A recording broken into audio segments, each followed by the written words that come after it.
Isso.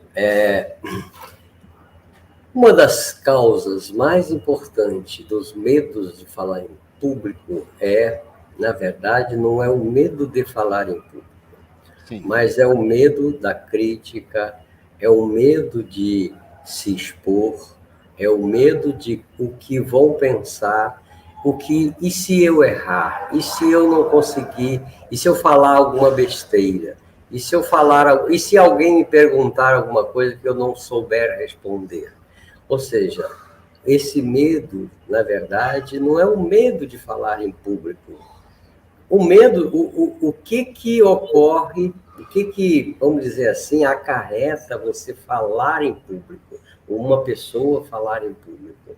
Falar em público significa que ela está falando para, vamos dizer assim, vamos generalizar um pouco, está falando para mais de uma pessoa, por exemplo.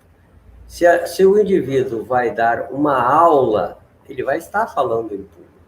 Se a pessoa estiver fazendo uma palestra sobre um tema, ele vai estar falando em público.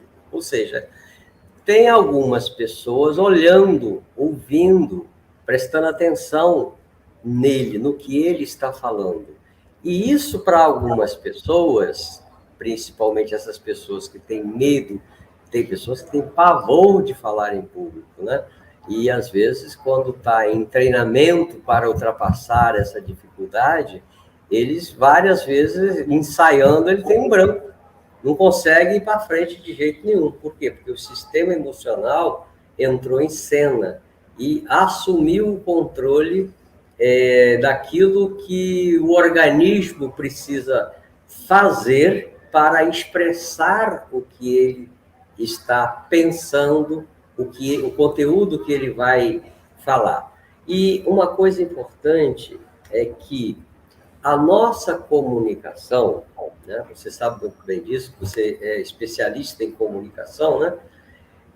Você tem um emissor e um receptor. E nesse meio, entre o emissor e o receptor, tem uma série de coisas envolvidas, né? Então, a pessoa que foi criada num ambiente onde ele tinha, vamos dizer, era cerceado de expressar as suas necessidades de uma maneira clara, objetiva, costuma ter esse tipo de dificuldade, porque ele era criticado quando ele falava alguma coisa, ou mesmo ele expressava alguma coisa de sentimento dele, era, vamos dizer assim, abafado, porque expressou isso.